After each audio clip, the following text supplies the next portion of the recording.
ગર્ભ સંસ્કાર કર્યા વિના બાળકને જન્મ આપવો એ સૌથી મોટો અપરાધ ગણાવવો જોઈએ. હવે જે કંઈ જીવન જીવે એ બધું બાળકને સામે રાખીને જીવે. સવારે બધી તૈયારી કરી પોતાની બેગ લઈને હોસ્પિટલ પહોંચી ગયા ત્યારે એ સંકલ્પ સિદ્ધ કરવા માટે શિવાજીનો જન્મ થયો અને આવા શૌર્યવંતા પુરુષની ભારતને પ્રાપ્તિ થઈ. આજે જીજાબાઈનું હાલરડું લોક પ્રસિદ્ધ છે. અત્યારે તો એકદમ પ્રેક્ટિકલ છે. બરાબર. મારું બાળક ધર્મમાં કંઈક સારું કાર્ય કરનારો થાય, સમાજ માટે ઊંચું કાર્ય કરે, દેશ માટે કાર્ય કરે. નમસ્કાર, પ્રણામ. આપણા લોક સાહિત્યમાં એક પંક્તિ છે, જનની જણતો ભક્તજન, કા દાતાર કા સુર, નહીં તો રહેજે વાંજણી, મત ગુમાવીશ નૂર. એટલે આપણા આર્ય સંસ્કૃતિ અને લોક સાહિત્યમાં સ્ત્રીને તો ઉત્તમ દરજ્જો આપવામાં આવ્યો છે. સાથે જ્યારે સંતાનને જન્મ આપવાની વાત આવે ત્યારે સ્ત્રીને એક મહત્વની રિસ્પોન્સિબિલિટી પણ આપવામાં આવી છે. આમ ઉત્તમતા લઈને કોઈ જન્મતું નથી, એને કંડારવાની હોય છે, એને ઘડવાની હોય છે, એ સંતાનની અંદર એનું સર્જન કરવાનું હોય છે. એ કેવી રીતે કરી શકાય, એના માટે શું કરવું પડે, એ બધા વિષયો પર વાત કરવા માટે આપણી સાથે જૈનાચાર્ય પરમ પૂજ્ય આચાર્ય ભગવંત રાજહંસ સુરેશ્વરજી મહારાજા જોડાયા છે. આ બધી જ વાત એમના સાથે કરીએ એ પહેલા એમને પૂછવું છે કે આપ આ સંત સુધીની યાત્રામાં, આ સાધુ બનવાની યાત્રામાં કેવી રીતે જોડાયા. આપ આજે અમારા પોડકાસ્ટમાં જોડાયા છો એ બદલ આપના ચરણોમાં વંદના અને અહોભાવ અમે પ્રગટ કરીએ છીએ. ધર્મલાભ. સાધુ બનવામાં મુખ્યત્વે 2 ફેક્ટરે કાર્ય કર્યું છે. સૌથી પહેલું માતાના સંસ્કાર. માતાએ નાની ઉંમરથી સંસ્કાર આપ્યા છે ધર્મમય જીવન જીવવાના. દેરાસર, ઉપાશ્રય, પરમાત્માની પૂજા, ગુરુ ભગવાનનો સત્સંગ, વૈયાવચ અને પાઠશાળા. અને પછી જ્યારે પૂજ્ય ગુરુ ભગવાન આચાર્ય પ્રદ્યુમ્ન સુરેશ્વરજી મહારાજ સાહેબ,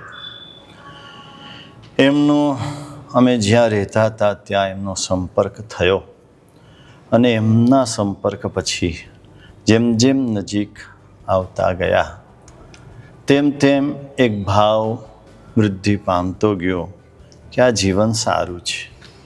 ઉંમર તો નાની હતી એટલે કોઈ વિશેષ વૈરાગ્યની વાત કે વિશેષ જ્ઞાન તો હતું નહીં, પણ એક જીવન સારું લાગ્યું અને જેની સાથે જીવવાનું છે વ્યક્તિ સારા લાગ્યા અને એમાં માતાએ પ્રોત્સાહન આપ્યું એટલે સંયમ સુધી પહોંચ્યા અને આ દીક્ષા ગ્રહણ કરી. ખૂબ ઉત્તમ રીતે આપ આ સંયમ જીવનને અત્યારે પાલન કરી રહ્યા છો.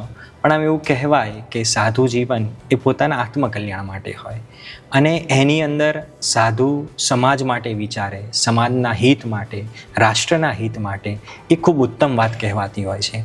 અને એમાં પણ આપ જીતના માધ્યમથી સાધર્મિક ભક્તિનો સ્નેહ હોય કે સંસ્કાર શક્તિ કેન્દ્રના માધ્યમથી આ ગર્ભ સંસ્કરણની યાત્રા હોય, આ વિચાર કેવી રીતે આપને પ્રગટ્યો અને આપ અહીંયા સુધી આ સમાજ ઉપર ઉપકાર, આ રાષ્ટ્ર ઉપર ઉપકાર કરવાનો આપને આ વિચાર કેવી રીતે આવ્યો?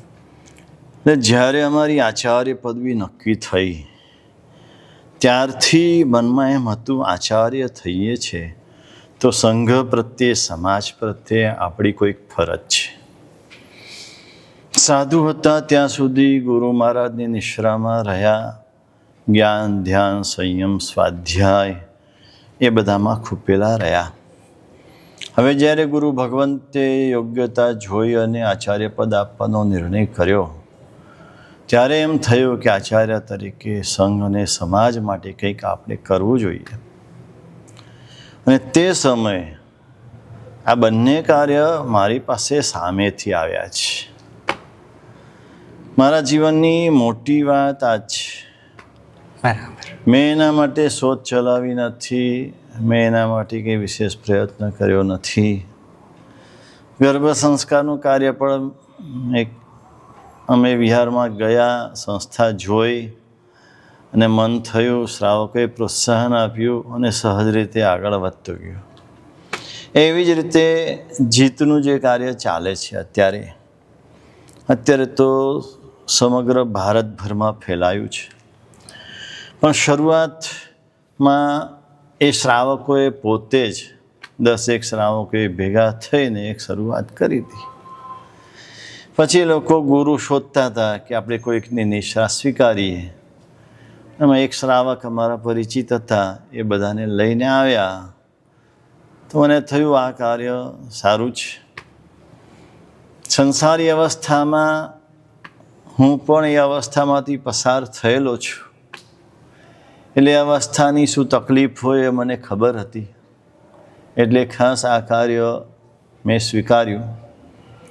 અને સ્વીકાર્યા પછી કુદરતી ગુરુ ભગવંતના આશીર્વાદ અને કૃપા એનાથી એ કાર્ય આગળ વધતું ગયું. અને જે આપણા જૈનો છે, 4 ફિરકાના જૈનો, એમાં એજ્યુકેશનનું કાર્ય એક નક્કી કર્યું કે એજ્યુકેશન લેશે તો એ બધા આગળ વધશે અને પોતાનું જીવન સારી રીતે જીવશે. તો એ ભણતર એને આપવાનું, એમાં જે સહાય થતી હોય એ કરવાની, અને સાથે સાથે સંસ્કાર પણ રોપવાના. એમાં પણ સંસ્કારનું કાર્ય છે, આમાં પણ સંસ્કારનું કાર્ય છે. જીવ સંસ્કારી હશે તો જીવન સારું બનવાનું છે. જી. ગમે તેટલો શ્રીમંત હશે પણ જો સંસ્કાર નહીં હોય તો જીવન ઉત્તમ બની શકશે નહીં. એટલે બધામાં આ તો જોડે સાધુ થયેલા હતા, એટલે આ વાતનો તો અનુભવ હતો, નજર સામે જોતા હતા. એટલે એ જોઈને એજ્યુકેશનની સાથે પણ સંસ્કારનું કાર્ય જોડી દીધું. એટલે ગર્ભ સંસ્કરણ દ્વારા સંસ્કારથી મજબૂત કરવાનું કાર્ય અને જીતના માધ્યમથી શૈક્ષણિક રીતે મજબૂત કરવાનું કાર્ય, જેથી સંસાર અને આ જગત સમૃદ્ધિને પણ પામે અને સંસ્કારની ઊંચાઈને પણ પામે. આપે આ વિચારને ક્યાંથી જાણ્યું, કેવી રીતે આ જર્ની શરૂ થઈ, અને આ ગર્ભ સંસ્કરણ શબ્દ એ શું સામાજિક છે, એ વૈજ્ઞાનિક છે, એ આધ્યાત્મિક છે કે આ કોઈ ચમત્કાર છે, એ વિશે આપ અમને જણાવશો. ગર્ભ સંસ્કાર એ કોઈ ચમત્કાર નથી, એ કોઈ ધાર્મિક બાબત પણ નથી. એ બધાને સ્પર્શતી વાત છે. ગર્ભ સંસ્કાર વિશે આમ તો સંયમ લીધા પછી હું કશું જાણતો નહોતો. પણ મુંબઈ ચાતુર્માસ અમે હતા, અને ચાતુર્માસ માટુંગા હતા. એના પછી અમારો વિહાર પૂના તરફ હતો. ત્યારે એક શ્રાવક ભાઈએ વાત કરી, સાહેબ પૂના જાઉં છું, રસ્તામાં લોનાવાલા આવશે, ત્યાં એક મનોશક્તિ કરીને સંસ્થા છે, એ જોવા જેવી છે. મનમાં બીજ પડ્યું હતું. લોનાવાલા ગયા, તપાસ કરી, તો અમે જ્યાં ઉતર્યા હતા ત્યાંથી નજીકમાં જે સંસ્થા હતી, એટલે જોવા માટે ગયા. ત્યાં ઘણા બધા કાર્યો ચાલતા હતા. એમાંનું એક કાર્ય આ ગર્ભ સંસ્કારનું હતું. બરાબર. એના વિશે વાત જાણ્યા પછી, એમનું રિઝલ્ટ જાણ્યા પછી મનમાં એક વાત ઊભી થઈ કે આ કાર્ય બહુ સારું છે, કરવા જેવું છે, સમાજ માટે જરૂરી છે, અને ભવિષ્ય આનાથી ઉજળું થશે. તે વખતે અમારી સાથે વિહારમાં કેટલાક શ્રાવકો હતા, ને એમાંના એક સુરતના રમેશભાઈ બાપાલાલ, જે પાઠશાળા મેગેઝિન અમારા ગુરુ મહારાજનું ચલાવતા હતા, એ સવારે વિહારમાં સાથે હતા. એની સાથે સહજ રીતે આ વાત નીકળી. એણે આ વાતને પ્રોત્સાહન આપ્યું. એક વ્યક્તિના પ્રોત્સાહનથી પણ આપણી વાતને બળ મળ્યું. એટલે પછી મનમાં એક નક્કી કર્યું કે મુંબઈ ગયા પછી આ અંગે આપણે કશું કરીશું. પછી મુંબઈ ગયા પછી ધીરે ધીરે એ વાત આગળ વધારી.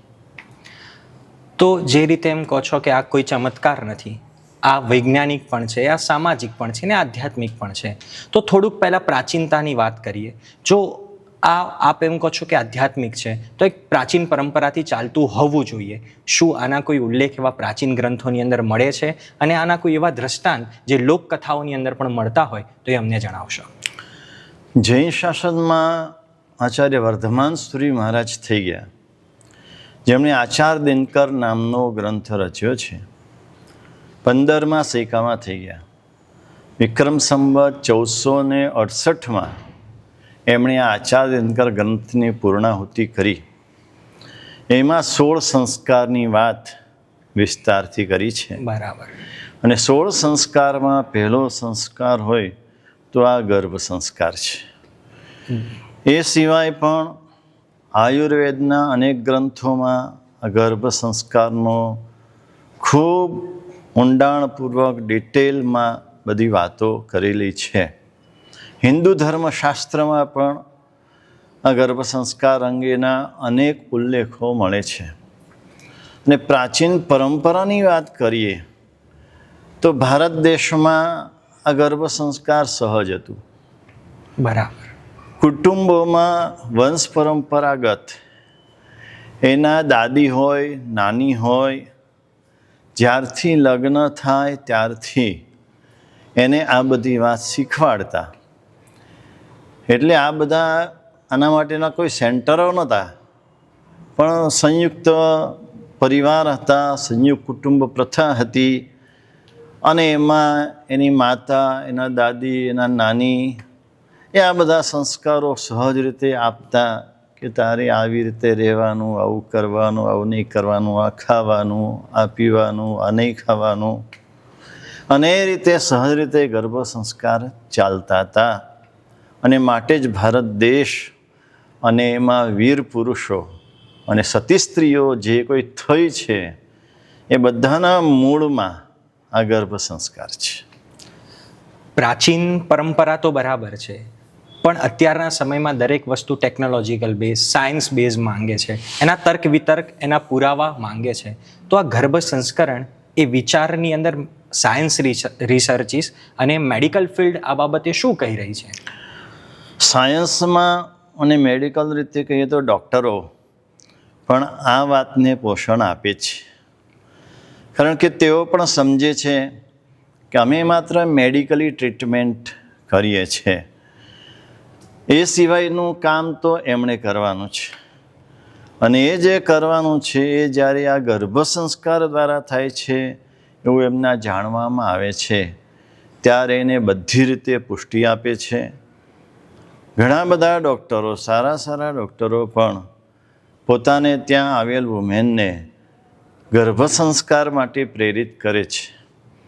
કારણ કે સાયન્સ પણ એણે પણ આ સંશોધન કર્યું છે કે આ સમયમાં આ વસ્તુ અત્યંત જરૂરી છે, કે આ સમયમાં શું કરવું, શું ન કરવું, આ બધું કરવું જરૂરી છે એવું સાયન્સે પણ સ્વીકાર્યું છે.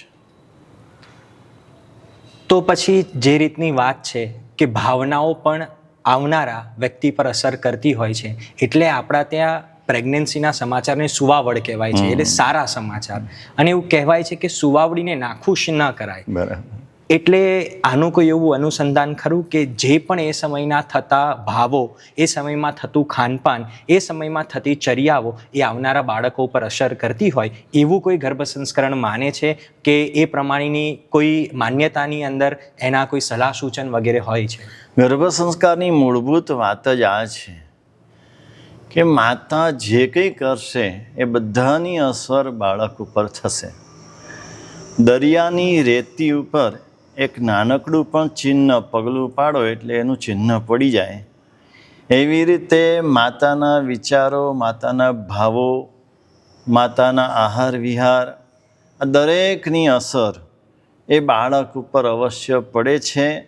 અને આ બધા અનેક અનુભવો અમે છેલ્લા 15 વર્ષથી જે આ કાર્ય ઉપાડ્યું ત્યારથી અનેક અનુભવો એવા થયા છે કે માતાએ જે વિચાર્યું હોય, પિતાએ જે વિચાર્યું હોય, જે પ્રમાણે કર્યું હોય એણે આ સમય દરમિયાન, એ બધાની અસર એ બાળક ઉપર આજે દેખાય છે. એટલે ગર્ભની અંદર બાળક હોય ત્યારે જે પણ પ્રવૃત્તિ કરીએ તો આપણી ભાષામાં કહીએ તો ઝેરોક્સની જેમ એની ઉપર પ્રિન્ટ થતી હોય છે. બરાબર. તો બેઝિકલી દરેક વખતે એવું નથી હોતું. ઘણી વખત માતા પિતા ઉત્તમ હોય છે તો સંતાનોની પ્રવૃત્તિ કંઈક અલગ હોય છે. તો આ ગર્ભ સંસ્કાર કેટલા પ્રપોર્શનની અંદર કામ કરે છે કે એના પૂર્વના ભવના લાવેલા સંસ્કારો, માતા પિતાથી મળેલા સંસ્કારો, બહારથી આવેલા સંસ્કારો, આ જે આપ કહી રહ્યા છો કે પ્રવૃત્તિ સીધી અસર કરે છે, તો એ કેટલા પ્રપોર્શનમાં ને કેવી રીતે અસર કરે છે? ધર્મની દૃષ્ટિએ વિચારીએ તો પૂર્વના કર્મો લઈને આવેલો જીવ છે, એટલે એ કર્મના કારણે એ પુત્ર થશે, પુત્રી થશે, અને અમુક જે પૂર્વ ભવના કર્મો અને એ કર્મોના સંસ્કારોની અસર એ જીવ ઉપર હોય છે. પણ એ સંસ્કાર જે કંઈ પૂર્વના શુભ કે અશુભ છે એ સંસ્કારમાં પરિવર્તન આ સંસ્કાર દ્વારા લાવી શકાય છે. પછી કર્મના શુભ સંસ્કાર હોય અને જો અશુભ પ્રવૃત્તિ કે અશુભ વિચાર કરે તો એ રીતે પણ પરિવર્તન થાય અને શુભમાં પણ પરિવર્તન થઈ શકે છે. સંસ્કારનું મહત્ત્વ જ એ છે.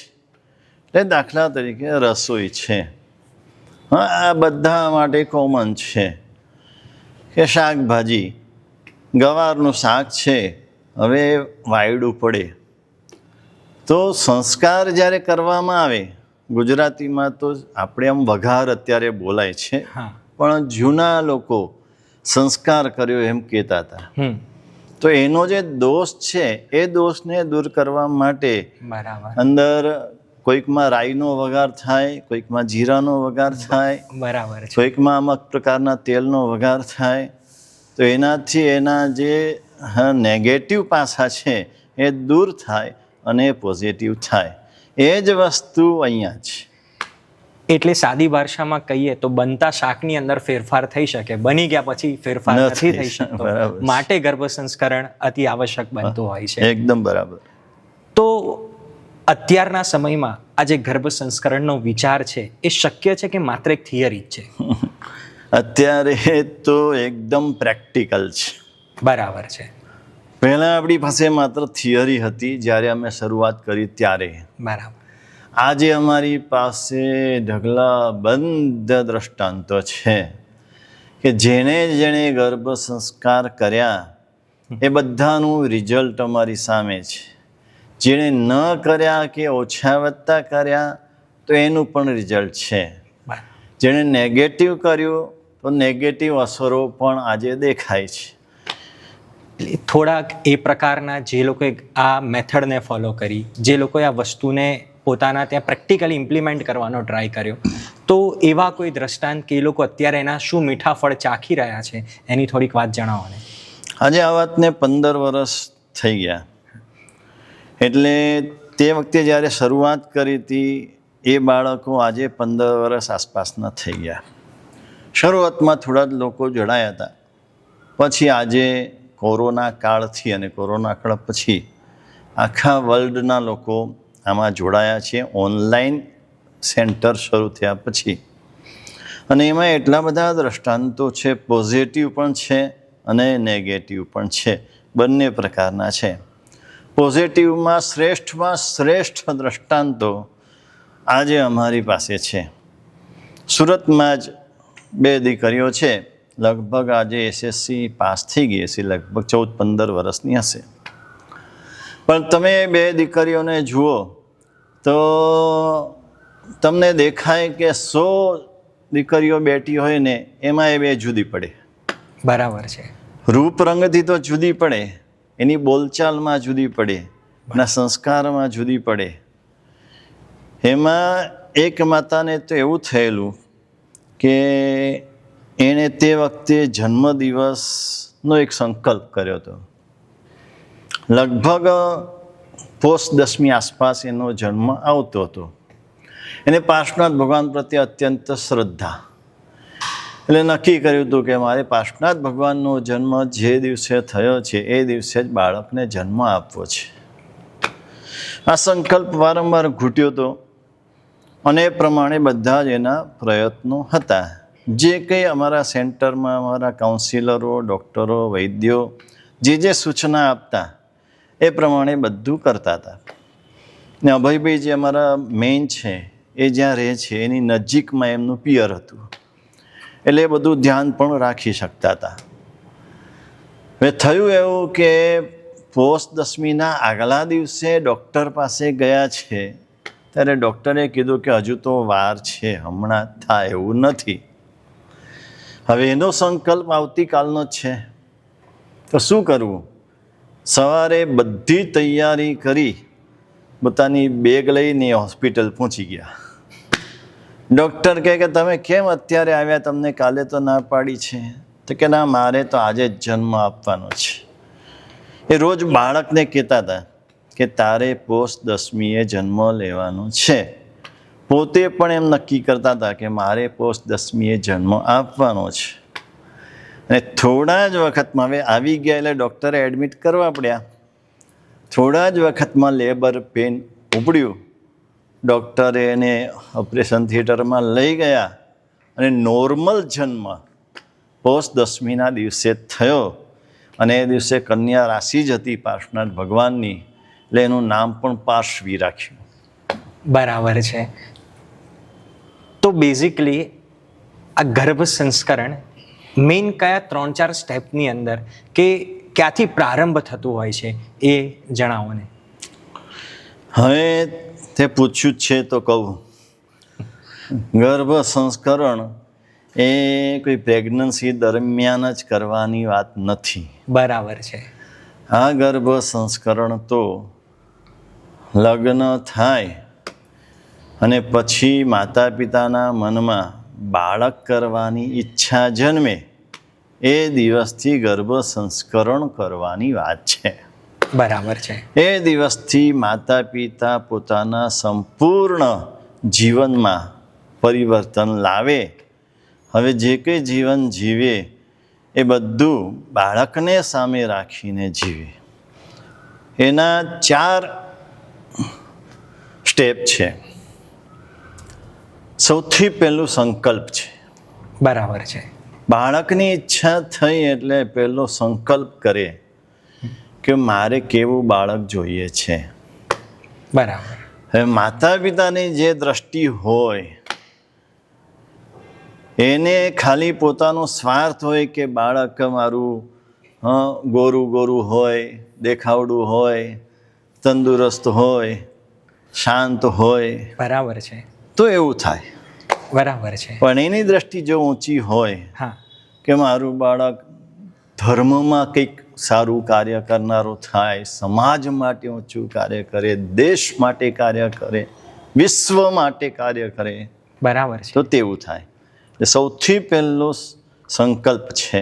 બરાબર છે. ઈચ્છા થઈ ત્યારે સંકલ્પ કરી લે ઓકે. કે મારે આવું આવું આવું બાળક જોઈએ છે. એટલે જ્યારથી સંતાન અને જન્મ આપવાની ઈચ્છા થાય ત્યારે આ સંકલ્પ કરો. હા, ગર્ભ ધારણ થાય ત્યારે નહીં. ના ત્યારે નહીં, બરાબર. પહેલો જ સંકલ્પ. બરાબર છે. અને એનું એક સરસ ગીત બનાવે. બરાબર છે. એટલે બાળક જેવું જોઈએ છે એવા પ્રકારનું ગીત બનાવે. બરાબર છે. અને એ ગીત મમ્મી પપ્પા બેવ હા, રોજ ગાય, બરાબર છે. આનંદ કરે એ દિવસથી. ઓહો. કારણ કે બાળકને જન્મ આપે સંસારી જીવ માટે બહુ ઉત્તમ કાર્ય છે. એક વિશ્વને શ્રેષ્ઠ બાળકની ભેટ આપવાની છે, ગિફ્ટ આપવાની છે. એ ભાવ સાથે કરવાનું છે. માત્ર પોતાને એનો વારસદાર જન્મશે એટલો ખાલી આનંદ નથી. એટલે રિસ્પોન્સિબિલિટીથી કરશો તો આ રિઝલ્ટ નહીં મળી શકે. હા. એક આનંદ સાથે. આનંદ સાથે કરવાનું છે. બરાબર છે. એને નામ જ આપ્યું છે હેપી જર્ની. ગર્ભ સંસ્કાર એ હેપી જર્ની છે. બરાબર છે. અત્યારના જે સ્ત્રીઓ છે એના મનમાં એક ભય છે, એક ડર છે. આ પણ અમારા સેન્ટરમાં આવે ને એટલે એ ડરથી પહેલાં એને મુક્ત કરવામાં આવે છે. એને હળવી ફૂલ બનાવવામાં આવે કે આમાં કોઈ ભાર રાખવાની જરૂર નથી, આ બધું સરસ મજાનું છે. એક સાહજિક પ્રોસેસ છે. સાહજિક પ્રોસેસ છે. બરાબર છે. એટલે પહેલો સ્ટેપ આ સંકલ્પનો થયો છે. હા, એટલે એક વાત આવે છે આવી રીતની કે અમેરિકામાં 2 ગોરિયા કપલ હોય છે અને એનો દીકરો બ્લેક જન્મે છે એટલે અમેરિકામાં બ્લેક દીકરો ગોરા કપલથી જન્મવો એ થોડું સારું ન મનાય. એટલે રિસર્ચ થયા કે ભાઈ આરોપો પણ મૂકવામાં આવ્યા અને પછી ખબર પડી કે એ વખતે ગોરા અને કાળાનું જે ભેદભાવના આખા યુદ્ધ ચાલતા હતા અમેરિકાની અંદર, ત્યારે એક સ્ત્રીને બ્લેક માણસો ત્યાંના કહેવાય એના પ્રત્યે એક સોફ્ટ કોર્નર હતું અને ભાવનાના આધારે બંને દાંપત્ય સફેદ એટલે ગોરા હોવા છતાં દીકરો કાળો જન્મ્યો. આ ભાવનાઓની અસર થતી હોય છે. આ એવી રીતે આ સંકલ્પની અસર અમારા પણ આવા અનુભવો છે. બરાબર છે કે માતા પિતા બંનેમાં એવું ગૌરવર્ણ ન હોવા છતાં બાળક ગૌરવર્ણનો જન્મે અને પોતે જેવી કલ્પના કરી હોય એવો જન્મે. બરાબર છે. એક માતાએ તો એવો સંકલ્પ કર્યો હતો કે મારો બાળક શ્રી કૃષ્ણ જેવો જન્મે. બરાબર છે. મહત્વની વાત એ છે કે અમારા આ જે સંસ્કાર શક્તિ કેન્દ્ર એમાં કોઈ ધર્મનું પ્રતિબંધ નથી કે આ ધર્મવાળા જ આવી શકે. બરાબર છે. મારે ત્યાં બધા ધર્મવાળા આવે છે. હિન્દુ પણ આવે, મુસ્લિમ પણ આવે, શીખ પણ આવે, ખ્રિસ્તી પણ આવે. ઓહો. અને એમાં બેને સંકલ્પ કર્યો કે શ્રી કૃષ્ણ જેવો બાળક જન્મવો જોઈએ. એટલે અમારા ડૉક્ટરોએ એને સૂચના આપી કે ભાઈ તમે એક શ્રી કૃષ્ણ બાલ શ્રી કૃષ્ણનો ફોટો સરસ ઘરમાં રાખો અને રોજ એનું દર્શન કરો અને સંકલ્પ કરો કે મારે આવો જ બાળક જોઈએ છે. એ બાળકૃષ્ણના કેટલા સરસ મજાના ચિત્રો હોય છે, હા આપણે જાણીએ છીએ. હા હા. એવું જ એક સરસ મજાનું વાંસળી વગાડતું આમ મોરપીંછ લગાડેલું એવું બાળકૃષ્ણનું ચિત્ર સામે રાખ્યું અને રોજ એના દર્શન કરીને રોજ સંકલ્પ કરે. અને પછી જ્યારે એ બાળક જન્મ્યો અને થોડોક મોટો થયો પછી એને એવા જ વસ્ત્રો પહેરાવી મોરપીંછ લગાડી એનો ફોટો પાડ્યો. આ ફોટો ને આ ફોટો બંને સરખા લાગે. ઓહો, કોઈ ફેર નહીં. બરાબર છે. એટલે આ એક પ્રકારનું એવું થયું કે છોડ ઉગી જાય પછી તમે એને બદલવાની મહેનત કરો તો અમુક ટકા જ ફેરફાર થઈ શકે, પણ જો બીજમાં જ બદલાવ કરી દો તો સંપૂર્ણ બદલાવ થઈ શકે. એટલે ગર્ભ સંસ્કરણ માત્ર સંકલ્પના જ સ્ટેજથી પૂરું થઈ જાય છે કે આગળ વધતું હોય છે? જે સંકલ્પ કરીએ એ સંકલ્પ પ્રમાણે સંસ્કાર આપવાના છે. જેટલો ઊંચો સંકલ્પ હોય એટલા સારા સંસ્કાર આપવાના છે. ખાલી સંકલ્પ મનથી કરવાથી કામ થઈ જતું નથી. આપણે નક્કી કરીએ કે મારે 5 પકવાન જમાડવા છે. બરાબર છે. તો ખાલી એટલું નક્કી કરવાથી કે હા હું આવા પકવાન જમાડીશ, આવા પ્રકારના બનાવીશ એમ કહેવાથી તૈયાર થઈ જાય? ના, તો કશું નથી થતું. એના માટે બધી વસ્તુ યોગ્ય વસ્તુઓ લાવવી પડે, એના માટેની તૈયારી કરવી પડે. જેમ રસોઈમાં એ રીતે છે એ રીતે અહીંયા જેવો જમણવાર જોઈતો હોય, તમારે જેવું બાળક જોઈતું હોય એ પ્રમાણેની આખી તૈયારી આ સંસ્કાર સ્વરૂપે કરવાની છે. બરાબર છે. એટલે આખી પ્રિપેરેશન છે. હા, પ્રિપેરેશન છે. એને પૂરેપૂરા સંસ્કાર. અને સંસ્કારમાં 4 વસ્તુ છે: આહાર, વિહાર, આચાર અને વિચાર. ઓકે. આ 4ની અસર એ બાળક ઉપર પડે છે. માતા પિતાનો જેવો આહાર હોય, કારણ કે એ જ આહાર બાળક લેવાનો છે. હા. જે માતાનો આહાર હશે એમાંથી જ બાળકને આહાર મળવાનો, એટલે એમાંથી જ બાળકની વૃદ્ધિ થશે. એટલે આહારની અસર તો સીધી થશે. વિહાર એટલે ઉઠવું, બેસવું, સૂવું, આ બધું જે ટાઈમે માતા પિતા સૂતા હોય, માતા પિતા જાગતા હોય. મોટા ભાગના માતા પિતાનો અનુભવ છે જે રાત્રે મોડા સૂતા હોય ને તો એનો બાળક ક્યારે વહેલો સૂએ નહીં. એટલે એ આપણી બહારની પ્રવૃત્તિની અસર સીધી અંદર સીધી એના ઉપર થાય અને પછી એ સીધું આચરણ શરૂ કરે. સીધું આચરણ. આપે જેમ વાત કરી કે ગર્ભ સંસ્કરણ જ્યારથી દીકરા કે દીકરીને એટલે સંતાનને જન્મ આપવાની ઈચ્છા થાય ત્યારથી પ્રારંભ થાય છે અને એના માટે સંકલ્પ કરવો પડતો હોય છે. તો આ સંકલ્પ કરી લેવો એ જ પૂરતું છે કે પછી આગળ બીજી કોઈ પ્રોસેસ કે બીજી કોઈ ઘટમાળમાં આપણે જવાનું હોય છે? સંકલ્પથી ખાલી કામ થતું નથી. સંકલ્પ પ્રમાણે આપણે કાર્ય કરવું પડે છે. વિદ્યાર્થીએ સંકલ્પ કર્યો કે મારે પહેલો નંબર લાવવો છે, 98% લાવવા છે, તો 98% આવી જતા નથી. હા, એના માટે એને એ પ્રમાણે મહેનત કરવી પડે, તૈયારી કરવી પડે, હા બરાબર ભણવું પડે, ધ્યાન રાખવું પડે, અને પછી એ પ્રમાણે પેપર પણ લખવું પડે. હા, ત્યારે આવે. આ પણ એવું જ સંકલ્પ તમને ઉત્સાહ આપે છે, તમારો ઉત્સાહ વધારે છે, અને એક લક્ષ્ય રહે છે કે મારે ત્યાં સુધી પહોંચવું છે. તો પછી સંસ્કારમાં ખામી ન રાખે માતા. સંસ્કાર ઉત્તમમાં ઉત્તમ સંસ્કાર બાળકને આપવાના છે, અને જેવા સંસ્કાર આપશે એ પ્રમાણે એ બાળકનું ઘડતર થશે. ત્યાં પહેર્યું છે પીળા કલરનું, બરાબર છે. તો હવે એને પીળા કલરનું બનાવવું છે, પહેલાં નક્કી કરવું પડે કે યેલો બનાવવું છે. પછી એ પ્રમાણે એના તાણાવાળા એ કલરના એને ગોઠવવા પડે, એ કલર એને આપવો પડે, એ ડિઝાઇન આપવી પડે, ત્યારે આ બધું થાય. હવે કલર જુદો આપે ને કે પીળા કલરનું બનાવવાનું છે તો બનવાનું નથી. બરાબર છે. એટલે જે સંકલ્પ કર્યો છે એ સંકલ્પ પ્રમાણે એને સંસ્કાર કરવાના છે. સંકલ્પ અને સંસ્કારની સાથે એક મહત્વનું કાર્ય છે શુદ્ધિનું. બરાબર છે. માતા પિતાની શારીરિક શુદ્ધિ, માનસિક શુદ્ધિ, એના ભાવોની શુદ્ધિ, એના આશયની શુદ્ધિ, આ બધાની અસર બાળક ઉપર પડે છે. જેટલું એનું આરોગ્ય સારું હશે એટલું બાળકનું આરોગ્ય સારું થશે. કદાચ પૂરેપૂરું સારું ન હોય તો પણ સારું રાખવાનો એનો પ્રયત્ન હોવો જોઈએ, ને જેવો પ્રયત્ન કરશે એ પ્રમાણેનું એને રિઝલ્ટ મળશે. શુદ્ધિ અને એની સાથે ચોથું છે સહકાર. એટલે માત્ર માતા પિતા નહીં, સમગ્ર પરિવારનો એની સાથ સહકાર જોઈશે. બરાબર છે. કારણ કે ઘરની વહુ છે ને, ઉપર સાસુ છે, સસરા છે, કોઈની જેઠાણી છે, નણંદ છે. હવે આ લોકોનો સહકાર નહીં હોય, સાસુ કહેશે મેં તો 5 દીકરાને જન્મ આપ્યો, કાંઈ કર્યું નથી, આવું આ શું નવું નવું લાવો છો. બરાબર છે.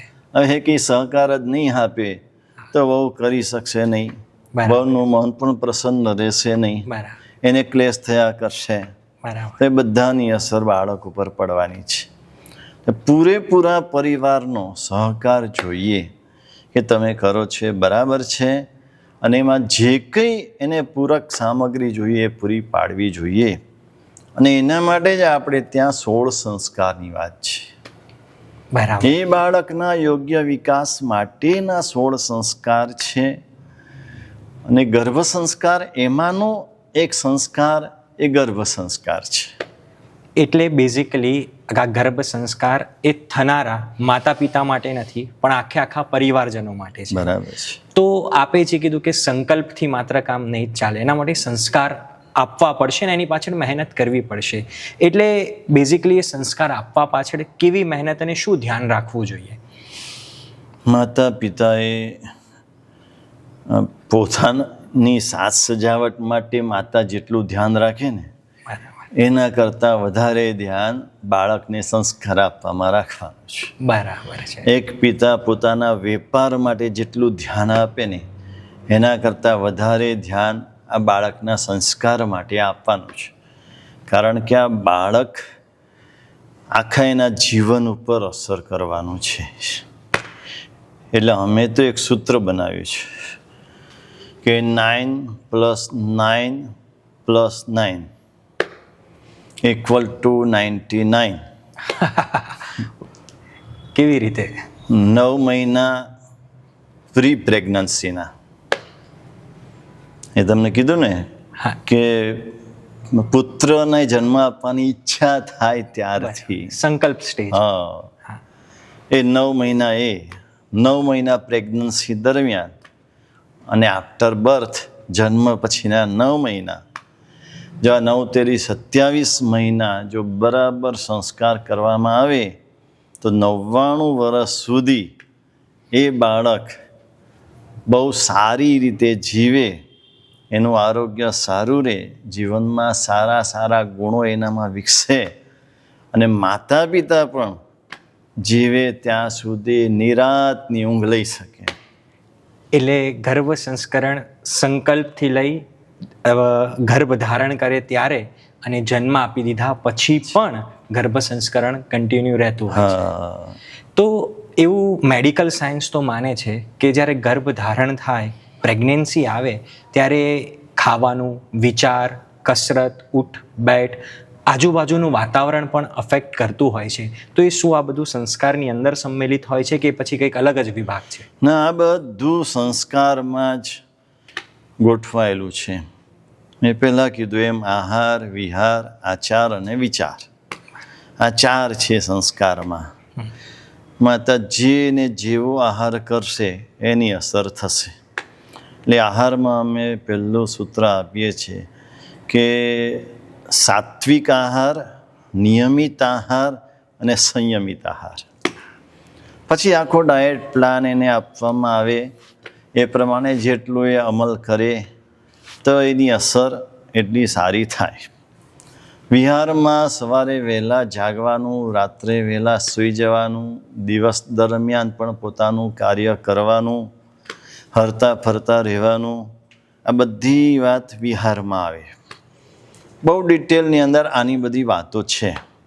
અત્યારે કરવાનો કોઈ પ્રસંગ નથી, પણ જ્યારે એ કપલ મારી સાથે જોડાય છે ત્યારે એને એક એક ડિટેલ વાત સમજાવવામાં આવે છે. એમ એના આચારો, એક માનવ તરીકેના એક આચારો હોય છે. એક એ કોઈકની વહુ છે, કોઈકની દીકરી છે, તો એ તરીકે પણ એના આચારો હોય છે કે સાસુ સસરા સાથે કઈ રીતે વર્તન કરવું, પતિ સાથે કઈ રીતે વર્તન કરવું. એ જેવું વર્તન કરશે, જેટલો વિનય રાખશે, નમ્ર બનશે, તો એ બધી અસર એ બાળકમાં આવશે. એવી જ વાત સૌથી મહત્વની વિચારની છે.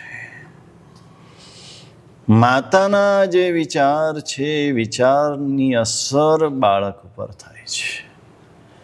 એક પણ વિચાર જો નેગેટિવ કરે તો બાળક ઉપર નેગેટિવ અસર થાય. એટલે હંમેશા વિચારને સારા રાખવા એના ઉપર અમે ખાસ ભાર મૂકીએ છીએ. અને એના માટે એને સત્સંગ, સદવાચન, સત્શ્રવણ, સારા મિત્રો, સારી જગ્યામાં રહેવું, આ બધું ખાસ એને કહેવામાં આવે છે.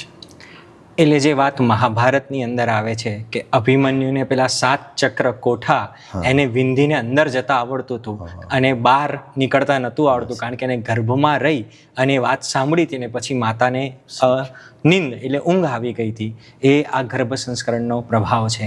એટલે આહાર, વિહાર અને વિચાર આપણે એક ઇમ્પેક્ટ કરતા હોય છે. પણ અત્યારે સૌથી મહત્વનો સવાલ એ ઊભો થાય છે કે પહેલાંનો સમય હતો કે જે સમયમાં સ્ત્રીઓ ઘર સાચવતી હતી અને ઘરની બધી જવાબદારી એમના પર હતી. પણ આજના સમયની અંદર હવે વર્કિંગ વુમનનો પણ એક કોન્સેપ્ટ છે. ઘર ચલાવવા માટે, ઇકોનોમિક સ્ટેબિલિટી માટે પણ અને સારી કક્ષાએ પોતે સ્ત્રીઓ યોગદાન આપતી હોય છે. હવે એ સમયની અંદર ક્યાં જોબ, ક્યાં સમય અને ક્યાં ગર્ભ સંસ્કરણની પાછળની મહેનત, આ બધું જ ભેગું નથી થતું. તો એ સમયમાં કેવી રીતે આ ગર્ભ સંસ્કરણ શક્ય બને? એટલે આજનો એક આ બહુ મોટો પ્રશ્ન છે.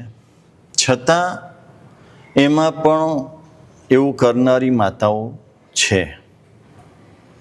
એમાંથી પણ સમય કાઢીને જે કંઈ એને સૂચના આપવામાં આવે એ પ્રમાણે કરે છે. અને કદાચ પ્રવૃત્તિ ઓછી કરી શકે અને કરે તો વાંધો નથી, પણ એના વિચારો સારા રહે, એની ભાવનાઓ સારી રહે, એના આહારમાં તો જે કહેવામાં આવે તે પ્રમાણે જ થાય.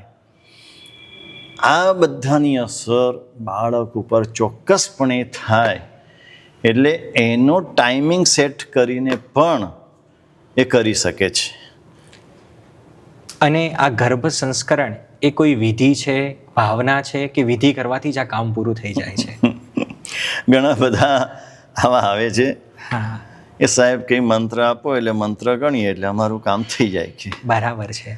પણ આ કોઈ મંત્રથી કામ થાય એવું નથી. આ મંત્ર પૂરક છે, એને સહાયક છે. બરાબર છે. પણ આ સમગ્ર પોતાના જીવનની અસર એ બાળક ઉપર થાય છે. એટલે માતા પિતા અને પરિવારે એના માટે સંપૂર્ણ ભોગ આપવો પડે. જો તમે ઈચ્છો છો કે એ બાળક ઉત્તમ થાય, શ્રેષ્ઠ થાય, ખૂબ ભણે, ખૂબ આગળ વધે, આવું બધું જો તમારી ઈચ્છા છે તો એના માટે માત્ર 9 મહિના મહેનત કરવાની છે. પછી આખી જિંદગી રડવાનો અર્થ નથી. એટલે ઇન્વેસ્ટમેન્ટ કોન્સેપ્ટ જેવું. હા, ઇન્વેસ્ટમેન્ટ છે કે પહેલા જેટલું મૂડી રોકાણ કરી લો એટલો તમને ફાયદો. એટલું પછી તો ચક્રવૃદ્ધિ વ્યાજ છે. બરાબર છે.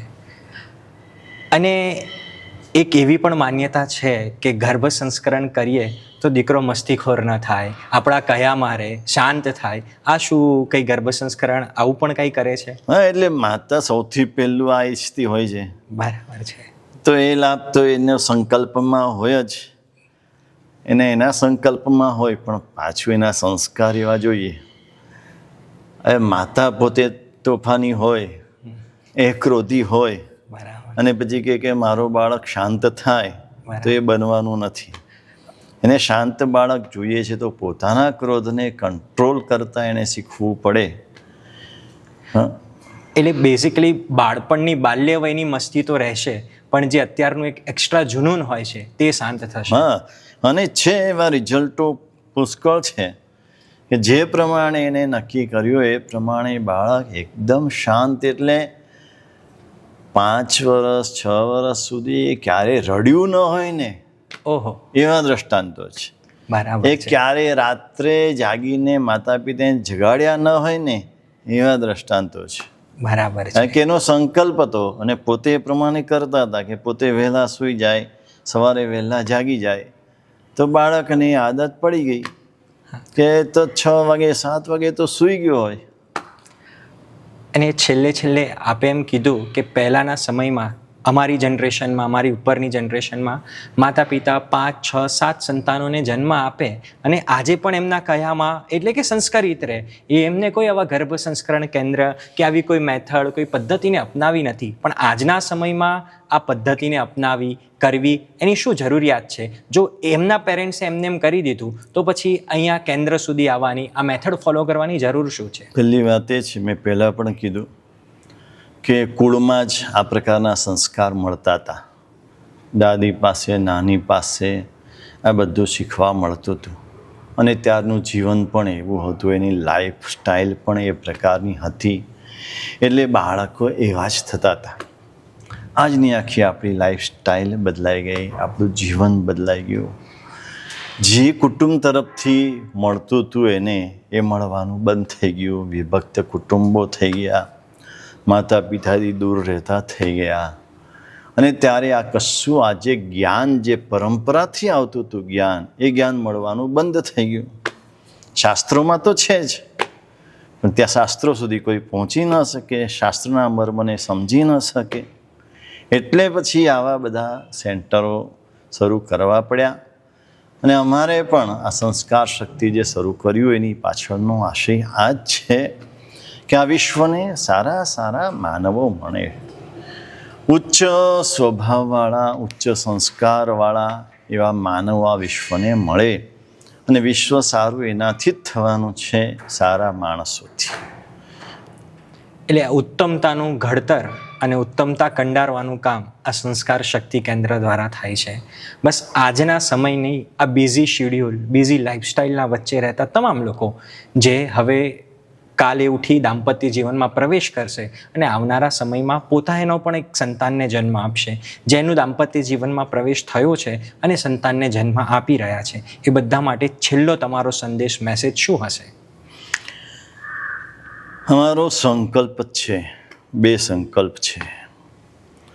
પહેલો સંકલ્પ એ છે કે એક એવા યુગ પુરુષ જન્મે જે આજના વિશ્વને તાતી જરૂરિયાત છે અને એના દ્વારા આખું વિશ્વ સારું બને. એવા કોઈ મહાપુરુષ વિના સમયે સમયે ભારતને એવા મહાપુરુષો મળ્યા છે. 24 તીર્થંકરો થયા, શ્રી કૃષ્ણ થયા, શ્રી રામચંદ્રજી થયા, સમયે સમયે આવા બધા, છેલ્લે વિચારીએ તો ગાંધીજી થયા. ગાંધીજીની નામ આવ્યું એટલે મને યાદ આવ્યું. બરાબર છે. ગાંધીજીના 2 પુત્રો હતા. બંને પુત્રો પર આ ગર્ભ સંસ્કારની અસર થયેલી છે. ઓહો. એમણે પોતે લખ્યું છે કે પહેલો પુત્ર અને બીજો પુત્ર. પહેલા પુત્ર વખતે મારું મન વિકારોથી વ્યાપ્ત હતું, એટલે વિકાર પુત્ર છે.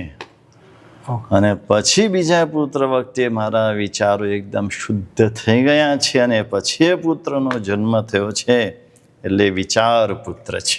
એટલે એ વખતે બેરિસ્ટર હતા અને પછી આ સ્વાતંત્ર્યના સંગ્રામમાં લાગી ગયા. અને આવું જ કંઈક શિવાજીના પણ જીવનમાં જોવા મળે છે કે જીજાબાઈએ હાલરડો ગાતા ગાતા એને હિન્દુત્વના બીજ રોપ્યા. એને યુદ્ધ ભૂમિ ઉપર સંકલ્પ કર્યો છે કે આ મોગલો આતતાઈઓથી મારી પ્રજાનું રક્ષણ કરે એવા પુત્રને મારે જન્મ આપવો છે. અને ગર્ભાવસ્થા દરમિયાન એ યુદ્ધભૂમિ ઉપર ગયા છે, ઘોડા ઉપર પોતાના પતિની સાથે રહ્યા છે. ત્યારે એ સંકલ્પ સિદ્ધ કરવા માટે શિવાજીનો જન્મ થયો, અને આવા શૌર્યવંતા પુરુષની ભારતને પ્રાપ્તિ થઈ. આજે જીજાબાઈનું હાલરડું લોક પ્રસિદ્ધ છે. હા, એટલે આમ સૂતા સૂતા પણ ચેતના જાગૃત કરી દે. ચેતના જાગૃત કરી. એટલે ગર્ભ સંસ્કરણ એટલે સંકલ્પ, સંસ્કાર, શુદ્ધિ અને સહકાર, આ 4 પાસાનો સમન્વય કરીએ તો આ ગર્ભ સંસ્કરણની યાત્રા પૂરી થતી હોય છે. બરાબર છે. એટલે છેલ્લી વાત સંકલ્પ, બીજો સંકલ્પની વાત રહી ગઈ. હા. પહેલો સંકલ્પ યુગ પુરુષનો જન્મ, અને બીજો સંકલ્પ સમગ્ર ભારતમાં કોઈ પણ બાળકનો જન્મ થાય એ ગર્ભ સંસ્કાર પૂર્વક જ થવો જોઈએ. ગર્ભ સંસ્કાર કર્યા વિના બાળકને જન્મ આપવો એ સૌથી મોટો અપરાધ ગણાવવો જોઈએ. ઓહો, બસ આ આપની ઉત્તમ ભાવના, આ ઉત્તમ સંકલ્પો અને ઉત્તમ ઉદ્દેશ્ય જલ્દીથી જલ્દી ફળે અને બધાને પોતાનો ઈચ્છિત સુસંસ્કારી દેશ, રાષ્ટ્ર, સમાજ અને ધર્મને સમર્પિત, વફાદાર અને પોતાના જીવનમાં પણ આંતરિક ખૂબ પ્રગતિ કરે એવા સંતાન દરેકને મળે એ આશા સાથે આપે આટલો બધો સમય ફાળવ્યો એ બદલ અમે આપનો આભાર વ્યક્ત કરીએ છીએ. ધર્મલાભ. આ પોડકાસ્ટમાં જૈનાચાર્ય પરમ પૂજ્ય આચાર્યગણ રાજહંસ સુરેશ્વરજી મહારાજા સાથે વાતચીત કર્યા પછી આ ગર્ભ સંસ્કાર એ કોઈ થિયરી નહીં, એ કોઈ ચમત્કાર નહીં, પણ સાયન્ટિફિક, આધ્યાત્મિક અને સામાજિક છે. બધાએ જ આ ઇમ્પ્લિમેન્ટ કરવા જેવો વિચાર છે. એમની સાધનાના અમૂલ્ય સમયમાંથી આપણાને એક આ નવો રાહ ચીંધ્યો એ બદલ આપણે એમનો આભાર વ્યક્ત કરીએ છીએ. અને ખાસ વિનંતી બધાને એટલી કરીશ કે આ ઉત્તમ વિચાર છે, આ ઉત્તમ ઘડતર છે, અને આપણે બધા જ એને અનુસરીએ, આપણે બધા જ એને યથાયોગ્ય જીવનની અંદર ઇમ્પ્લિમેન્ટ કરવાનો પ્રયત્ન કરીએ, અને આપણે પણ આ સમાજની અંદર ઉત્તમ વીર પુરુષો, નર પુરુષો અને મહાપુરુષોની ભેટ આપવાનો પ્રયત્ન કરીએ. કારણ કે સંસ્કાર શક્તિ, ગર્ભ સંસ્કરણ એટલે આપણે આપણો ઈચ્છિત સંતાન કેવી રીતે મેળવી શકીએ, બસ એની જ વાત છે. આ સાયન્સ છે, આ સામાજિકતા છે અને આધ્યાત્મિકતાનો સમન્વય છે, એટલે જ આ ગર્ભ સંસ્કરણ છે.